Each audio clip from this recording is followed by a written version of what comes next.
তো এখন আমরা রাজশাহীর উদ্দেশ্যে রওনা দিচ্ছি। তো এখন চলে আসলাম বিমানবন্দর এয়ারপোর্টে। এটা হচ্ছে ঢাকা বিমানবন্দর এয়ারপোর্ট। এখান থেকে আমরা ট্রেনে উঠব। তো আমরা এখানে প্ল্যাটফর্মে চলে আসছি, আমি আর মেয়ে। ওই যে দূর থেকে দেখা যাচ্ছে ট্রেন আসছে। আমরা ওয়েট করতেছিলাম অনেকক্ষণ ধরে দাঁড়িয়ে দাঁড়িয়ে। তারপরে কাঙ্ক্ষিত ট্রেন আমাদের চলে আসছে। আপনারা দেখতে পাচ্ছেন ট্রেন অলরেডি আমাদের সামনের দিকে এগিয়ে আসছে। তো সবাই এখন ট্রেনে ওঠার জন্য প্রস্তুতি নিচ্ছে। আমি ভাবলাম যে আসছি যখন একটু ভিডিও করে নিই, যেহেতু আমরা একটা জার্নিতে যাচ্ছি। তো এখন ট্রেনে ওঠার জন্য আমরা প্রস্তুতি নিচ্ছি। আমাদের ট্রেন চলে আসলো। তো আমরা এসি ক্লাসে উঠলাম। তো আমাদের ট্রেন অলরেডি স্লো মোশনে চলছে এখন।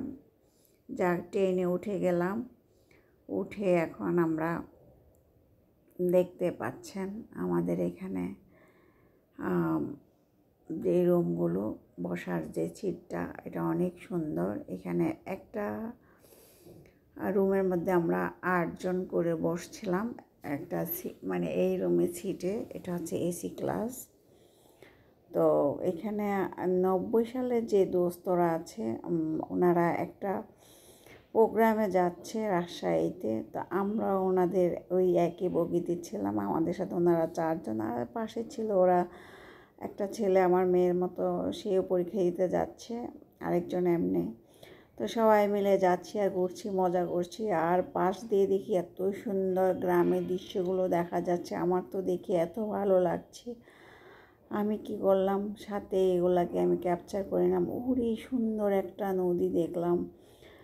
আসলে নদীটার নাম কি আমি জানি না, তবে আমার কাছে অনেক ভালো লেগেছে। এটার যে মানে মাছের যে ঘেরা, এটা সম্ভবত মাছের ঘের দিয়ে রেখেছে। এটা মাছ নদী হবে না বা মা কি আমি ঠিক জানি না, তবে আমার কাছে অনেক ভালো লেগেছে। এখানে মাছের ঘের হবে সম্ভবত, কারণ দেখলাম যে চারপাশে বর্ডার দেওয়া। এগুলা যারা মাছ চাষ করেন তারা এই ঘেরগুলা করেন সম্ভবত। তো এটা খুবই সুন্দর একটা জায়গা ছিল, আমার কাছে অনেক ভালো লেগেছে। চারদিকে প্রকৃতিগুলা এত সুন্দর ছিল। মানে আপনার যখন ট্রেনের জার্নিটা আসলে অনেক মজার, যেটাকে আমি বলবো দেখছেন এগুলো সব হচ্ছে গাছ, এগুলো সম্ভবত কাঠ গাছ। এগুলো সবে এত সুন্দর সুন্দর বাগানগুলা দেখলে প্রাণ জুড়ে যায়। আর যে সবুজ সবুজ ধান ক্ষেতগুলা, এগুলা ধান ক্ষেত এত সুন্দর সবুজ, মানে সবুজ দেখলে মনটা কেন জানি আমার ভরে যায়। আমার কাছে এত ভালো লাগে, আমি কিভাবে আপনাদেরকে বোঝাবো নিজেও জানি না। খুবই সুন্দর লাগে, অসাধারণ একটা মুহূর্ত বলতে হয়। আর এই যে দেখতে পাচ্ছেন বকগুলা, পানি, ওই যে বক, সাদা সাদা বক দেখা যাচ্ছে। এত বক এখানে, মানে ওরা মাছ খেতে চলে আসছে। অনেক বছর পর আমি ক্ষেতের মধ্যে এত বক দেখতে পাচ্ছি, কারণ আমি আসলে গ্রামে যাওয়া হয় না আমার, তার জন্য এইগুলা দেখা হয় না। আর এই যে মাছের জন্য ওরা ফেলে রাখছে। খুব ভালো লাগে দেখলে এই জিনিসগুলা, মানে গ্রামের স্মৃতিগুলো মনে পড়ে যায়। যখন গ্রামে ছিলাম ছোটোবেলা, সেই দৃশ্যগুলো আসলে বারবার মনে পড়ে যায়। তো এখানে ট্রেনের মধ্যে ওই ভাইয়ারা বলল, ঠিক আছে আপনি একা একা ভিডিও করতেছেন, আমি আপনাদের ভিডিও করে। তা আমি দাঁড়ালাম, তা আমার ওনারা ভিডিও নিচ্ছে। আর প্রচুর বাতাস, ভয় লাগছে। জানালা মানে দরজার সামনে এসে দাঁড়ালাম। তো ওনারা হাসতেছে, বলে পড়ে গেলে ধরবো। তো এই যে ওনারা ভাইয়া আসছে আপনার চট্টগ্রাম থেকে। তারপরে এক একজন এক এক জায়গার আসলে মানুষের সাথে পরিচয়, দূর দূরান্তের মানুষগুলা অসাধারণ মানুষ বলতে হবে যারা। তারপরে উনি আমার ভিডিওগুলো করে দিচ্ছে খুব সুন্দর করে, যে বলে যে দেন আপু আমি ভিডিও করে দিই। ওকে দিচ্ছে। যখন আমার মেয়ে ভিতরে বসেছিল, আমি তো এখানে আসি ভিডিও করতেছিলাম, তো উনি আবার ভিডিও করে দিল। অনেক ভালো লাগে আসলে এইসব যে ইয়েগুলো আছে, প্রকৃতির দৃশ্য অসাধারণ বলতে হয়। আর ওনারা খুব মজা করেছে আমাদের সাথে। যে আরেকজন ক্যামেরাম্যান আছে সেও ভিডিও নিচ্ছে, আমিও নিচ্ছি। প্রকৃতির মাঝে যখন যাই আসলে হারিয়ে যাই আমরা, কে কোথায় হারিয়ে যাই কেউ বলতে পারি না। এত সুন্দর প্রকৃতি, সবুজ প্রকৃতি যখনই দেখি তখনই মনটা মানে কেন যেন ভরে যায়, সেটা আসলে ভাষা প্রকাশ করতে পারি না। অসাধারণ গ্রামের দৃশ্যগুলা, চারদিকে সবুজ আর সবুজ। আমরা তো ঢাকা শহরে প্রতিনিয়ত থাকি, এই যে সবুজ প্রকৃতিগুলো আমরা দেখতে পাই না, সবসময় কালো ধোঁয়ার মাঝে আছি, পলিউশনের মধ্যে আছি। রাস্তায় বের হলে হাঁচি কাশি এইগুলো মানে ডাস্টের জন্য থাকতে পারি না। কিন্তু এই যে গ্রামের যে দৃশ্যগুলো, যারা থাকে গ্রামে তারা আসলে বলতে হয় ওদেরকে, গ্রামের পরিবেশটাই আলাদা। ওরা যখন গ্রামে থাকে বিভিন্ন ধরনের সবজি চাষ করে। এখন আসলে সবজি চাষ যারা উঁচু জমি আছে সেখানে ওরা করে, আর কিছু কিছু এলাকা আছে এখানে আপনার ধান চাষ হচ্ছে। এখন এই যে এখন যেগুলো দেখছেন এগুলো ধান চাষের জমিনগুলো, ওরা আগে কোনো হয়তো সবজি ছিল সেটা উঠিয়ে এখন ধান চাষ করতেছে। কারণ অনেক সময় আমাদের আপনার নোয়াখালীতে আমরা দেখি 3 খন্দ ধান করে, এখানে কয় খন্দ করে আমি জানি না। এই সবগুলা ধান ক্ষেত, যার যার ক্ষেতগুলো আল দিয়ে রেখেছে, আর বর্ডার দেওয়া, আর কে কারো ক্ষেতে যেন না যেতে পারে। খুব সুন্দর লাগে। এই যে দেখতে পাচ্ছেন অসাধারণ, বলতে হবে অসাধারণ। এইসব জিনিস দেখলে মনটা এমনি ভরে যায়, কাকে বলবো। আপনাদের কাছে কেমন লাগে বলবেন। এই যে গ্রামের দৃশ্য, বলতে হয় আমার সোনার বাংলাদেশ। এটা আসলে সত্যি, এটা সোনার বাংলাদেশ। বাংলাদেশের অপরূপ রূপ যেটা আমরা দেখি সেটা বলা বাহুল্য, খুবই সুন্দর। আর যে যে যে হাইওয়ে যে রোডগুলোর পাশে দিয়ে আপনার ট্রেনটা যাচ্ছে, আর এখনও আপনার বিকেল সূরজ ডুবে ডুবে যাবে, একটু পরে সূরজটাও একদম ডুবা মানে কাছাকাছি চলে যাচ্ছে। আর বেশিক্ষণ হয়তো লাগবে না, মাগরিবের আজান দিয়ে দিবে। তো সেই মুহূর্তটা আমি একটু ক্যাপচার করে নিলাম। আসলে এই যে মুহূর্তটা, সূরজটা যখন আপনার অস্ত যাবে যাবে কাছাকাছি যায় আস্তে আস্তে, খুবই ভালো লাগে, যেটাকে আমি বলবো অসাধারণ, বলতে হয়। আমরা আসলে সবাই তো যান্ত্রিক জীবন, বলতে হয় আমরা শহরে কাটি। যারা গ্রামে যাই তখন এই দৃশ্যগুলো যখন দেখি, গ্রামে ঠিকমতো অনেকে আমরা চাঁদের সূর্যের আলোটাও পর্যন্ত আমরা দেখি না, কারণ ছাদে গেলে দেখা যায় ঘরের মধ্যেই থাকে, ঠিকমতো দেখতে পাই না।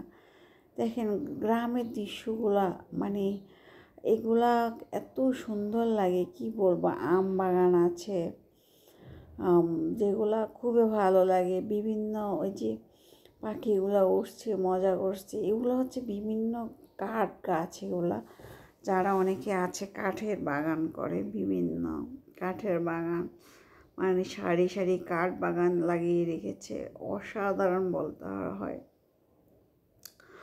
আর এই যে হাইওয়েটা আছে এটার মধ্যে অত গ্যাদারিং নেই, দেখলাম আমার কাছে ভালো লাগছে। গাড়ি ঘোড়া আসছে তবে খুবই কম। এটা কোন জায়গার হাইওয়েটা আমি ঠিক জানি না, কারণ নতুন যাচ্ছি। ট্রেনে করে গেলে আসলে অত কিছু বোঝা যায় না। আর দেখেন প্রকৃতিটা কেমন, রোদ যখন ওঠে সবুজ সবুজ রোদ থাকে, আর আরও ভালো লাগে সবুজ প্রকৃতিগুলো।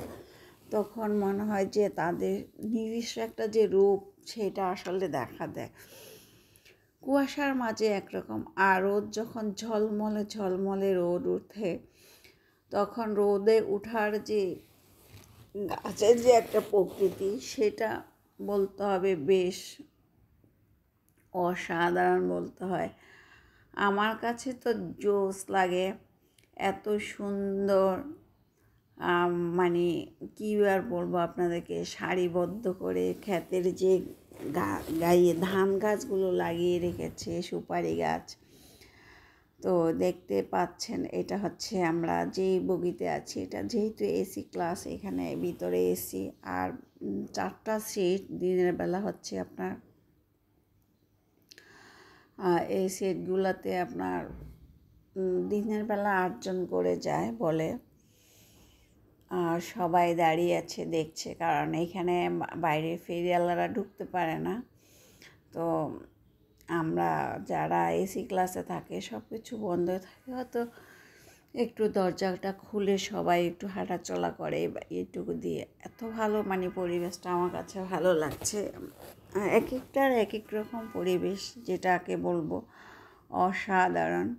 আমার ট্রেনের জার্নি, আমরা যখন নোয়াখালী যাই তখন ট্রেনে করে যাওয়া হয়।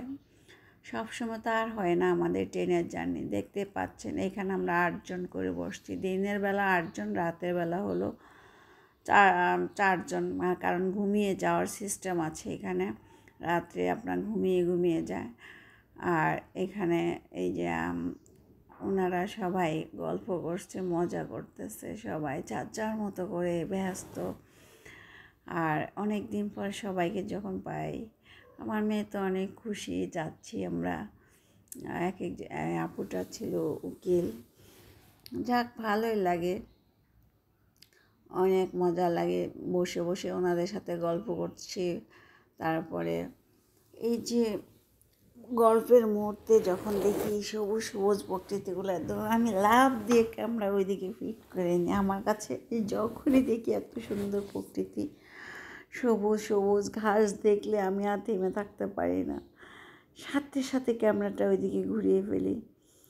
মানে অসাধারণ লাগে আমার কাছে, যেটাকে আমি বলবো। দেখেন কি যে মানে ভালো লাগার আসলে দৃশ্য বলতে হয়। এগুলা কিন্তু মানে চলছে মানে পুরাটা যাওয়ার পথে যতটুকু পেরেছি আমি ক্যাপচার করেছি এই সবুজ প্রকৃতিটা। কারণ কিছু কিছু জায়গায় আমি দেখলাম ধান গাছের পাশাপাশি ওরা অন্য কিছু সবজিও লাগিয়েছে, যেটা হচ্ছে আপনার এখান থেকে বোঝা যায় না, কারণ এগুলো সবই তো সবুজ সবুজ। তো সেটা হচ্ছে এই যে এগুলো হচ্ছে ক্ষেত পাশে, এগুলো সবই ক্ষেতগুলো আছে ভাগ ভাগ করে। যে এগুলো হচ্ছে ডাল ক্ষেত, বোঝা যাচ্ছে কিনা আমি জানি না।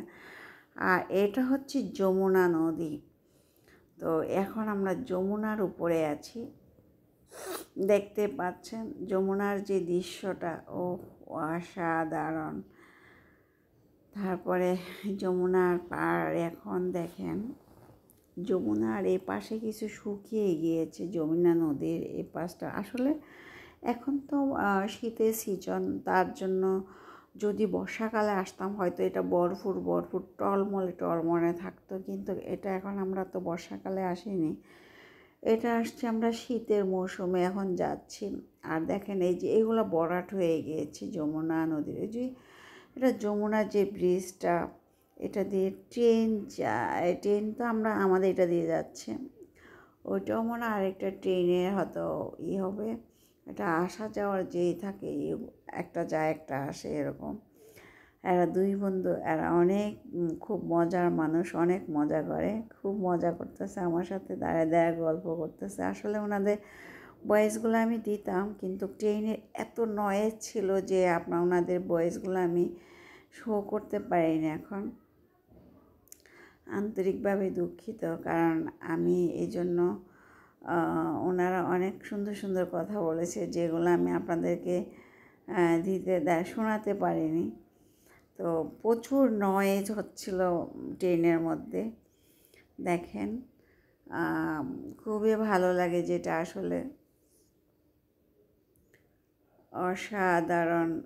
এখন নদী অনেক শান্ত, কোনো ঢেউ নেই, কিছু নেই, টলমল। আমরা তো অনেকেই আমরা ভয় পাই নদীর ঢেউ, কেমন আসে, জোয়ার আসে, যেটা ঢেউ ঢেউ উঠে আসে। কিন্তু নদী এখন একদম শান্ত হয়ে গিয়েছে। নদীর কোনো সারা শব্দ নেই, একদম স্টপ বলতে হবে। আসলে এই যে কয় না, মানুষের জীবনটা এরকম, কোনো এক সময় চলচলে থাকে, আবার কোনো এক সময় স্টপ হয়ে যায়, ঠান্ডা হয়ে যায়। ঠিক নদীও এরকম, যখন তার গতি চলে তখন সে দেখবেন যে তার যে এত জোয়ার আসছে, জোয়ার ঢেউ আর ঢেউ দেখলে মানুষ ভয়ে আতঙ্কিত হয়ে যায়। আর এখন দেখেন নদী একদম শান্ত হয়ে গিয়েছে, ওনারা ভিডিও করতেছে। সবাই, আমিও ওনাদের সাথে একটু ভিডিও করলাম। ভালোই লাগে আসলে, মজার মজার মানুষগুলো যখন ট্রেনটা নিতে পাই, সবাই সাথে অনেক মজা করি, মজা লেগেছে। ওনারা কিন্তু নতুন আমাদের মাঝে, তো উনিও ভিডিও করছে ওনার মোবাইল দিয়ে, আর আমরা তো আছি, আমি আমার মোবাইল দিয়ে করতে আছি যে করি। এটা যমুনা নদীটা দেখেন কত সুন্দর যমুনা নদী, কিন্তু এখন মানে নদীটা মনে হচ্ছে নদী একদম স্টুপ হয়ে গেছে, তাই না? কিছুই নেই। ওই যে দূরছে লঞ্চ আসছে এটার মধ্যে, মানে ছোট ট্রলার মতো যেগুলো, কারণ অনেক জায়গা ভাটা পড়ে গেছে। এত সুন্দর বলতে হবে যে পরিবেশটা, এটা রুমটার ঠান্ডা শিষ্ট, খুবই ভালো লাগে, যেটা একদম কোনো গ্যাদারিং নাই, কিছু নাই। অনেক সময় আমরা যখন অন্যান্য বগিগুলোতে উঠি তখন অনেক গ্যাদারিং হয়, আর এখানে তো মানে 8জন মানুষ, উপরে 4জনও শুতে পারে, নিচে 4জন 8জন হয়ে যায়। এটা হচ্ছে 2জন উপরে শোয়া যায়, কিন্তু 2জনের জন্য সিট তো রাতে 4জন করে যায়। এই জন্যে, কারণ শুয়ে যাবে তো। তো আসলে অসাধারণ বলতে হয়। সবাইকে এত ভালো লাগলো, এত মজা করলো সবাই আমাদের সাথে, আমরা অনেক মজা করেছিলাম।